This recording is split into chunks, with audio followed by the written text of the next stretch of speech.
मुल्तान का हल्का यानी 148 में हम और इफ्तार हसन साहब में हम एक दफ़ा फिर बात करते हैं इफ्तार साहब कि अब जबकि नॉमिनेशंस फाइनल हो गई, इंतखाबी निशान अलॉट हो गए और सबको पता ये है कि मुकाबला अब सिर्फ दो लोगों में, एक है अली कासिम गिलानी जो अपना पहला इलेक्शन लड़ रहे हैं साबिक वज़ीर आज़म के साहबजादे यूसुफ गिलानी साहब जो इस वक्त चेयरमैन सेनेट हैं, और दूसरा तैमूर अल्ताफ़ मलिक जिनका ये दूसरा इलेक्शन है। पहला इलेक्शन वो 8 फरवरी को यूसुफ गिलानी साहब से हार चुके हैं।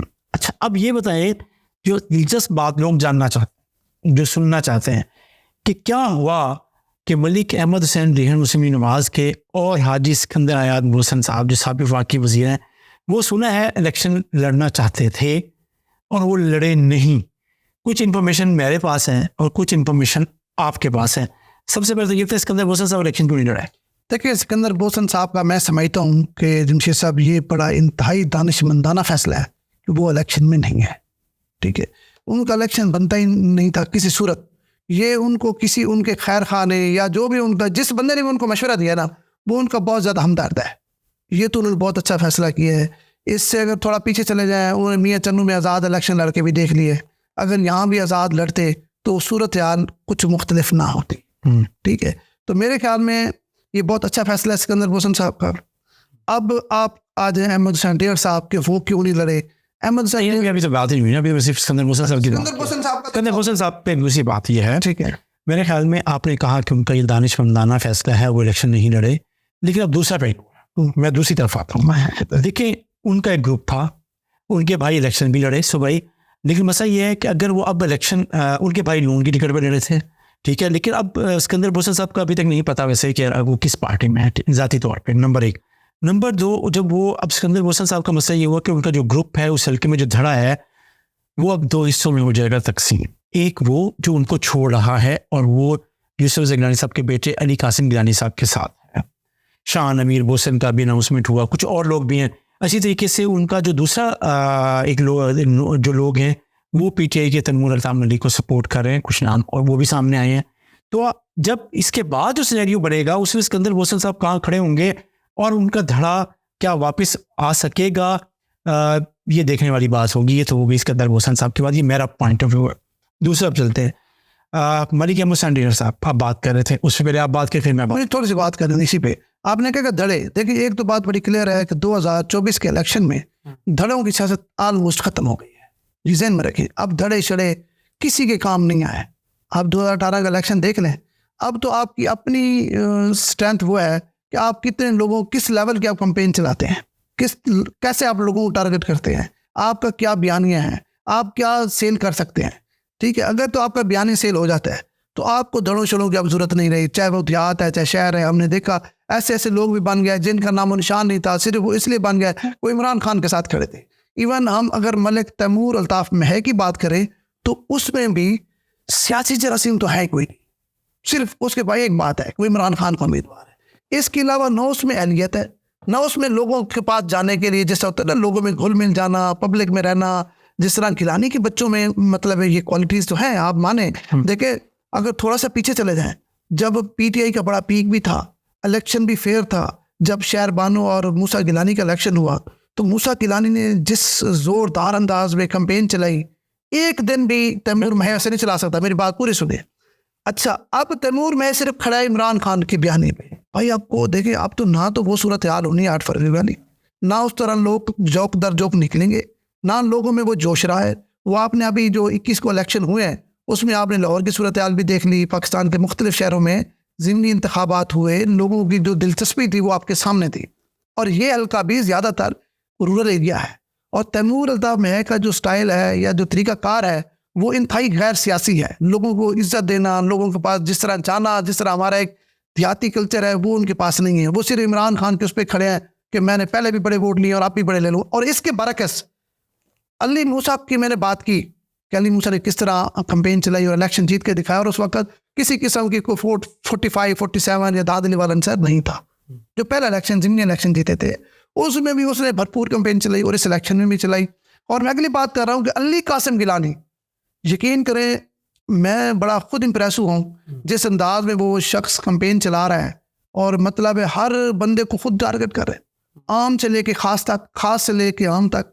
बच्चों से बूढ़ों तक, बूढ़ों से बच्चों तक, और फिर खवातीन तक। ठीक है, इस तरह की कैंपेन मैं समझता हूँ तैमूर, मैं सोच भी नहीं सकता। और जिस तरह ये पिछले 15-20 दिनों में मैंने इलेक्शन कैंपेन देखी है और भरपूर अंदाज में गिलानी फैमिली चला रहे हैं, और खासतौर वली कासिम जिस तरह इन हुआ है, और बाद में मुझे ये लग रहा है कि पीटीआई ने इस्लामाबाद में, लाहौर में बैठ के कहने धांधली हो गई है। मैं कहता हूँ यहाँ 100% आप फेयर इलेक्शन करके देख ले। तैमूर अल्ताफ में पोटेंशियली कोई नहीं, वो सिर्फ एक चीज़ पे खड़ा है कि वो जी इमरान खान का वकील है और वो इमरान खान के नाम पे वोट लेगा। भाई अब सूरत हाल बिल्कुल मुख्तलिफ है। अगर आपके पास कोई नई चीज़ है तो वो मुझे बताइए। देखिए, दो बातें हैं। आपने अली कासिम गिलानी, आप हम कंपैरिजन करते हैं दोनों उम्मीदवारों का। अली कासिम गिलानी की बात की। अली कासिम गिलानी जब से उनके वालिद वज़ीर आज़म बने 2008 के इलेक्शन से, वो उस वक्त से इन हैं। इलेक्टोरल पॉलिटिक्स में नहीं, लेकिन कम अज़ कम अपनी वालिद की या भाइयों की कंपेन या बिलावल भुट्टो साहब के साथ ज़्यादा वक्त गुजारने के बाद वो सियासी तौर पे उनका वो सारा नंबर 1। नंबर 2, तैमूर अल्ताफ़ मलिक का बिल्कुल ये पहला इलेक्शन था, और अब एक तकरीबन 2 महीने के अंदर ही उसका दूसरा इलेक्शन।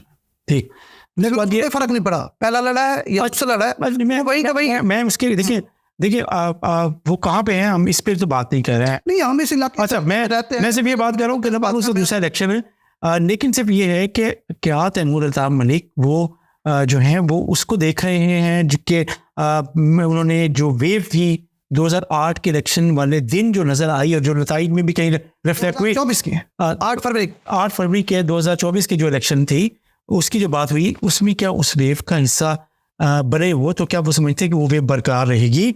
अगर वो वेव बरकरार नहीं है, अगर हम 21 का रिजल्ट देखते हैं, तो फिर यकीनन एक बड़ा चैलेंज तैमूर अल्ताफ़ मलिक को है, लोगों को निकालना, ट्रस्ट डेवलप करना, लोगों को उस वेव के तहत। एक ही पीटीआई को फ़ायदा हुआ था उस दिन कि उसका वोटर बाहर निकला था। ज़िमनी इलेक्शन में जो 21 को हुआ है उसमें नहीं निकले, और अगर उस दिन भी नहीं निकलते तो यकीनन he will be in trouble, कि उससे कि जो तो से कम वोटों मिल सकते हैं उनको। बहरहाल जो हम बात करते हैं अहमद हुसैन डेहड़ की, सिकंदर बोसन साहब की, अब अहमद हुसैन डेहड़ साहब और जो गिलानी साहब की जो आपको पता है उनकी सियासी मुखालफत है, अगरचे मुस्लिम लीग नवाज ने कहा यही है कि वो सपोर्ट करें अली कासिम गिलानी की, लेकिन जितना आप और हम जानते हैं अहमद हुसैन डेहड़ साहब को वो किसी सूरत हमायत नहीं करेंगे, जो मर्जी करें। वो खामोशी के साथ कहीं न कहीं उनको हराने के लिए अपने तमाम तर जो उनकी सलाहियत है या कोशिशें हैं वो बुरे कार लाएंगे। बिल्कुल ठीक है। लेकिन यहाँ पे एक बात मैं और करता हूँ। देखिए, एक गिलानी साहब ने, बड़े गिलानी साहब ने, यूसुफ रज़ा गिलानी साहब ने कई बात की कि हमें मुस्लिम लीग जो है अपना उम्मीदवार मैदान में लाए। ठीक है, ये गिलानी साहब ने जो बात की थी, ये बात गलत नहीं थी। अगर ये होते ना अहमद हुसैन डेहड़ साहब मैदान में मुस्लिम लीग के उम्मीदवार, तो गिलानी साहब की लीड 10,000 ज़्यादा होती। ये ज़हन में रखिएगा। अगर अहमद हुसैन डेहड़ साहब मुस्लिम लीग नून के उम्मीदवार होते, तैमूर महबी होते, तो इनका डिफरेंस 10,000 बढ़ना था, कम नहीं होना था। मेरे ख्याल में अहमद हुसैन डेहड़ के इंतखाबात से अलग होने से गिलानी खानदान को नुकसान हुआ है, फ़ायदा नहीं हुआ। मैं ये बात तो लग भी रहा है, मुझे तो ये लग रहा है। आप बाकी रही बात इस वक्त देखें, गिलानी अली कासिम गिलानी को ना बहुत सारे मतलब है, उनको प्लस पॉइंट्स हैं। खास तौर पे एक तो मैंने उनकी अपनी सलाहियत बताई कि किस तरह वो लोगों को टारगेट कर रहे हैं। मतलब हमने नहीं देखा पहले कभी इस तरह भरपूर अंदाज में कैंपेन चलाना, छोटे छोटे कन्वेंशन करना, वर्कर कन्वेंशन हो रहा है, सोशल मीडिया कन्वेंशन हो रहा है, लोगों को टारगेट किया जा रहा है। जोक दर जोक जो पीटीआई के लोग थे वो भी गिलानी साहब को बुला के, मतलब गिलानी फैमिली में से किसी शख्स को बुला के पीटीआई छोड़ के पीपल पार्टी को ज्वाइन करने के लिए मतलब क्वेश्चन जारी हैं। और मैं ये समझता हूँ इनके पास कोई टाइम नहीं है। मैंने 2-3 दफ़ा इनको चेक किया, इनके पास पूरा शेड्यूल है भरपूर। और उधर अगर देखें आपको कहीं नज़र नहीं आ रहा, अभी ना तो कोई रुकावट है, ना पुलिस पकड़ रही है पीटीआई को, ना तैमूर भाई के पीछे कोई एजेंसियाँ लगी हुई जो उसको गिरफ्तार करे, बिल्कुल फ्री पर है। लेकिन आपने देखा कहीं बड़े गैदरिंग में आपने उसको नहीं देखा किसी उस। हाँ, यहाँ पर थोड़ी सी तजाद भी है। जमशेद बप्पी हमारे दोस्त हैं, उन्होंने भी यहाँ कागजात जमा कराए थे। मेरे ख्याल में अगर जमशेद बप्पी खुद होते उम्मीदवार तो इससे ज़्यादा परफॉर्म करते, क्योंकि एक तो उनका इलाका है और फिर जो उनकी वज़ादारी है, क्योंकि ये बापू है पूरा, दुबई से आए, पढ़ के गए, वकील है, उनके अंदर एक खुमार है, इमरान खान का वोट है और वो खुमार दुरुस्त है, क्योंकि 8 फरवरी को उसने देखा कि बगैर वोट मांगे उसके इतने वोट पड़ गए, तो ये तो खुमार उसका जायज़ है। लेकिन इस इलेक्शन में सूरत हाल बिल्कुल मुख्तलिफ है। तमीर अल्ताफ बहस साहब जो है ना जी, इनको खुमार था वो 8 फरवरी वाला, अभी तक वही खुमार है कि भाई लोग और वो बनता भी है यार, बात ठीक है, बनता भी है। लेकिन आप फिर 21 तारीख को देखें ना तो सूरत हाल बदल चुकी है। इलेक्शन के इनको भी जाग जाना चाहिए ना, तमीर अल्ताफ साहब को जागना होगा भाई, चीजें बदल गई। चलिए आप कहते हैं वो जानना होगा। अच्छा, 2 चीज़ें, मेरा ख्याल है कि तैमूर अल्ताफ़ मलिक का अपना एक स्टाइल है, वो इमरान खान के साथ साथ अगर लोकल पॉलिटिक्स में देखें तो शाहमूद कुरैशी के भी उम्मीदवार है, ठीक है, नंबर 1। नंबर 2, दूसरा ये, अगर हम दूसरी बात करें कि जी इनके अलावा क्या तो अली कासिम गिलानी की जो आपने बात की, उसको मेरा ख्याल है जब मैंने ऑब्जर्व किया उनकी कंपेन को, उनके साथ गुफ्तगू को, मेरा ख्याल है पोलिटिकली शायद वो अपने भाइयों की तरह जज्बाती भी हैं, लेकिन बड़ी कंपोज पॉलिटिकल पर्सनैलिटी हैं। अपन उनको पता है कि उन्होंने कहाँ क्या बात करनी है, किस अंदाज में बात करनी है, एक्टिव हैं और उन्हें इलेक्शन लड़ना आता है।